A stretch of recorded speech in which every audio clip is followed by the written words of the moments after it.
Good morning, everyone. This is Iftikhar Hussain Ansari. So we were discussing about skeletal system.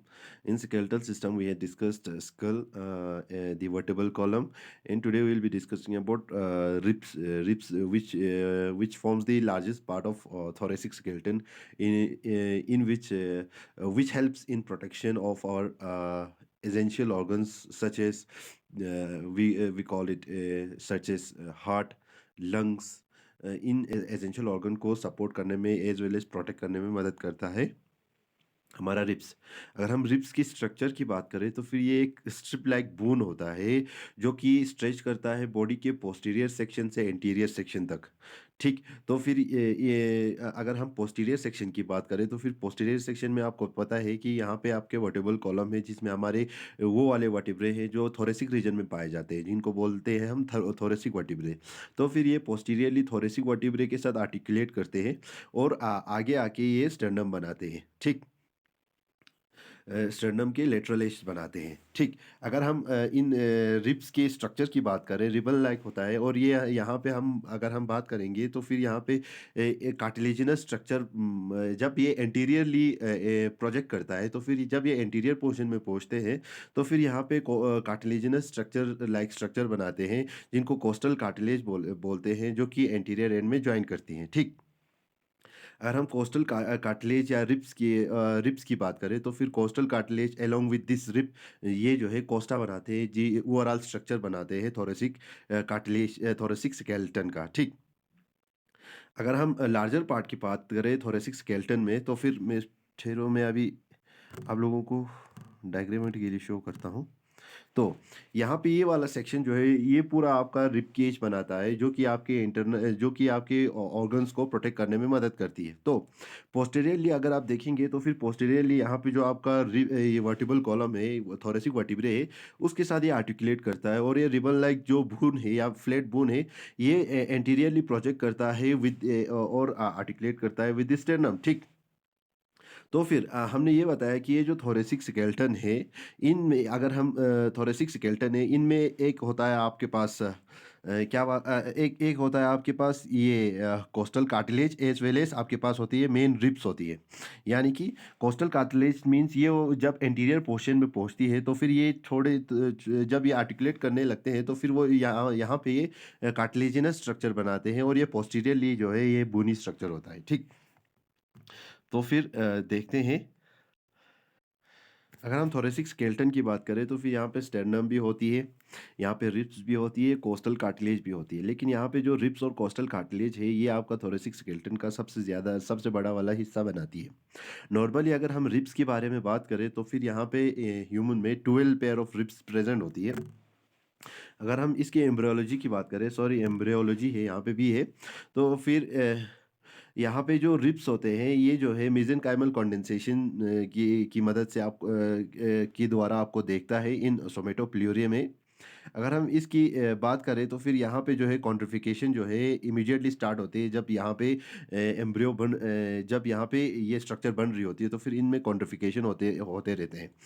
Further अगर हम ossification की बात करें तो फिर ऑसिफिकेशन जो है रिब्स के पोस्टीरियर पोर्शन में बैक रीजन से स्टार्ट होती है और एंटीरियर की तरफ ऑसिफिकेशन होना स्टार्ट होता है। यानी कि पहले कॉन्ट्रिफिकेशन होगा फिर इसके बाद ऑसिफिकेशन होगा, बोनी स्ट्रक्चर बनेगा जो कि पोस्टीरियर सेक्शन पे सबसे पहले बनती है या बैक वाले सेक्शन पे बहुत पहले बनती है और आगे की तरफ बनते आती है। अगर हम देखेंगे कि जो सेगमेंट है जो कि अनओसिफाइड है, यानी कि जो बोनी स्ट्रक्चर नहीं बना है वो है कोस्टल कार्टिलेज बने हुए वो जो है कोस्टल कार्टिलेज की तरह रहते हैं आगे एंटीरियर सेक्शन में। अगर हम थोरेसिक केज की बात करें तो फिर ये स्केलेटल फ्रेमवर्क बनाती है जो कि हमारे थोरेसिक रीजन को सपोर्ट करने में मदद करती है। यहाँ पे इसका अगर हम नेचर देखेंगे तो फिर ये सिर्फ बोनी स्ट्रक्चर नहीं है, ये ऑस्टियोकार्टिलेजिनस स्ट्रक्चर है जो कि इलास्टिक स्ट्रक्चर भी हम बोलते हैं इसको। अगर हम थोरेसिक वर्टिब्रे की बात करें इसमें आपके पास रिब्स आ जाती है, कोस्टल कार्टिलेजेस आ जाती है, स्टर्नम आ जाती है जो कि थोरेसिक केज बनाती है, ये केज लाइक स्ट्रक्चर बनाती है जो कि सपोर्ट करता है एज वेल एज प्रोटेक्ट करता है।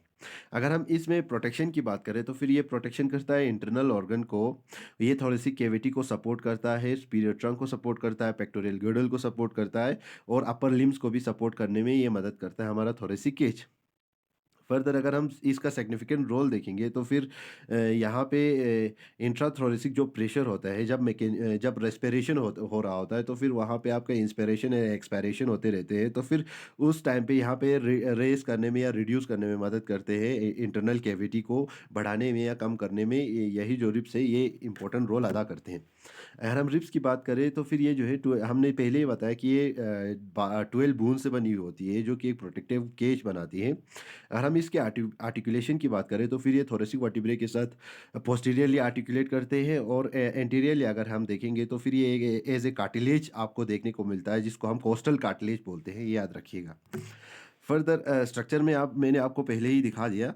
अगर हम कैटेगरी देखेंगे कि इन 12 रिब्स में कैटेगरी कैसे-कैसे डिवाइडेड है, अगर हम on the basis of feature अगर हम देखेंगे, तो फिर जो है टिपिकल वर्टिब्रे होते हैं, 3rd to 9 vertebrae 9th vertebrae 3rd और टू 9th वर्टिब्रे को टिपिकल वर्टिब्रे बोलते हैं। लेकिन जो इनमें इनके बीच में कुछ एटिपिकल वर्टिब्रे होते हैं। For example first vertebrae, second vertebrae, 10th vertebrae, 12th vertebrae और 12th vertebrae 11th vertebrae and 12th vertebrae ये एटिपिकल वर्टिब्रे होते हैं।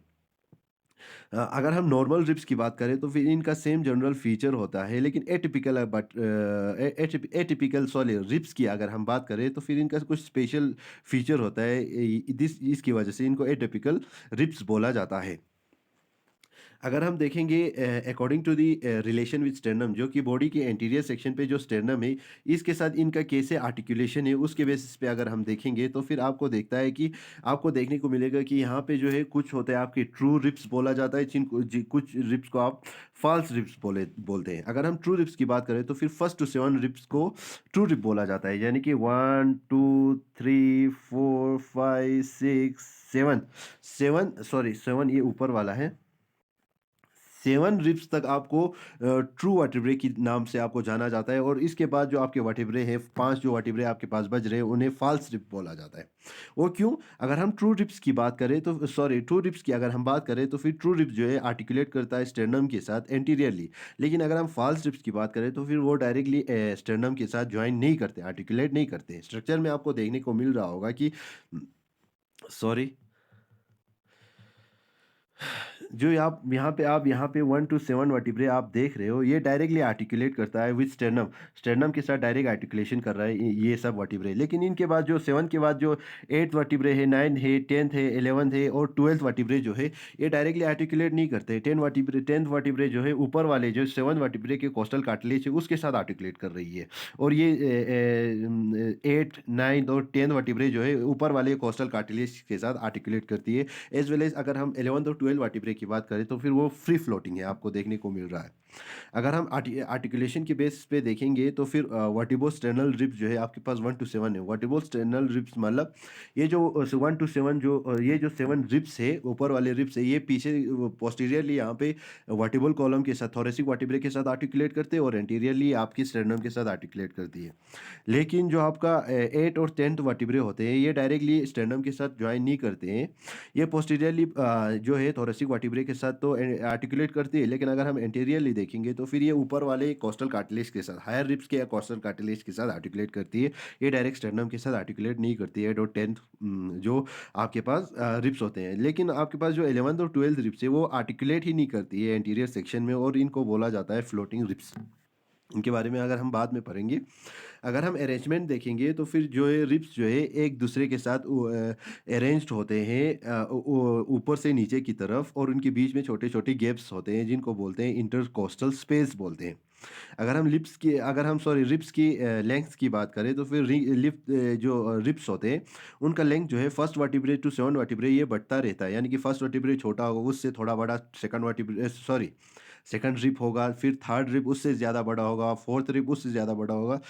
जिसकी वजह से हमारा सेवंथ रिब जो है सबसे लंबा रिब होता है। अगर हम ट्रांसवर्स डायमीटर की बात करें तो फिर जो है आपका जो है फर्स्ट टू 8 वर्टिब्रे की तरफ यहाँ पे जो ट्रांसवर्स डायमीटर है वो बढ़ते रहते हैं। दैट्स वाई हम बोलते हैं कि 8th रिब जो है वो सबसे अच्छा लेटरल प्रोजेक्शन बनाता है यानी कि विड्थ देता है बॉडी को। फर्दर अगर हम रिब्स की बात करें तो फिर रिब्स जो है एक दूसरे के साथ ऑब्लिकली अरेंज्ड होते, सॉरी, ये ऑब्लिकली अरेंज्ड होते हैं। जो एंटीरियर एंड होता है वो जो है लोअर लेवल पे आपको मिलता है, और जो इसका पोस्टीरियर पोर्शन है वो थोड़ा सा ऊपर, यानी कि पोस्टीरियरली है वो थोड़ा ऊपर, ऊपर वाले सेक्शन से प्रोजेक्ट करता है, और एंटीरियरली जाके ये थोड़ा सा लोअर हो जाता है।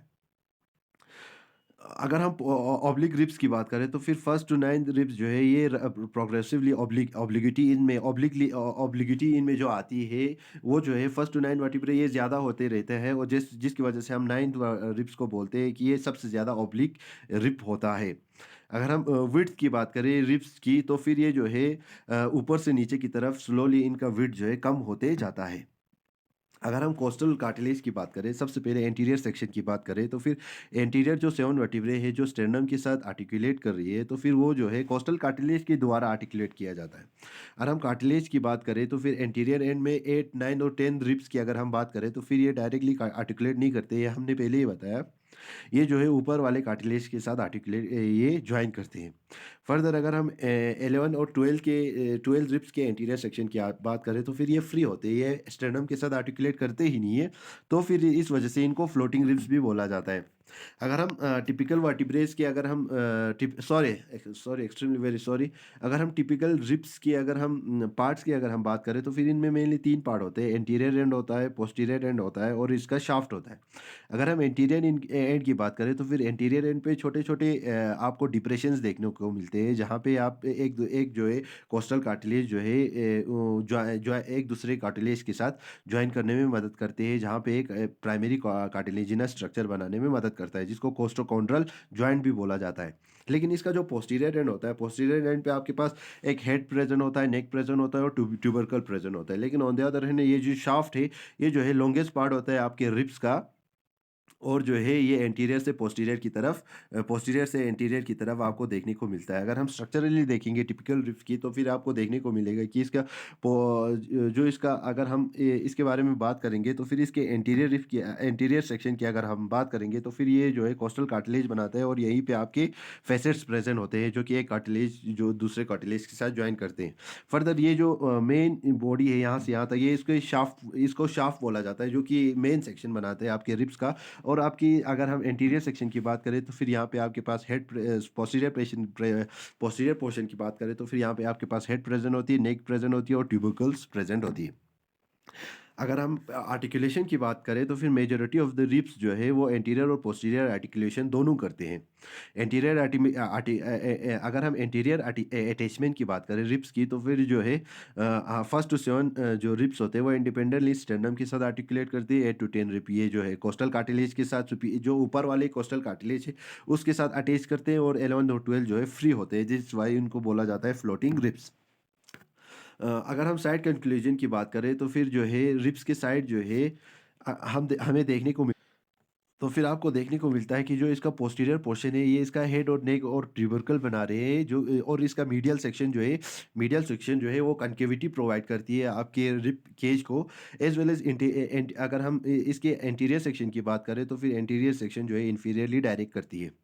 अगर हम एनाटॉमिकल पोजीशन देखेंगे जो तो फिर ये जो पोस्टीरियर एंड है वो हायर सेक्शन में आपको प्रेजेंट होती है, और मीडियन प्लेन के in relation to anterior end. अगर हम एंटीरियर एंड और पोस्टीरियर एंड को कंपेयर करेंगे तो फिर जो पोस्टीरियर एंड है वो थोड़ा ज़्यादा ऊपर की तरफ आपको देखने को मिलेगा with respect to anterior and.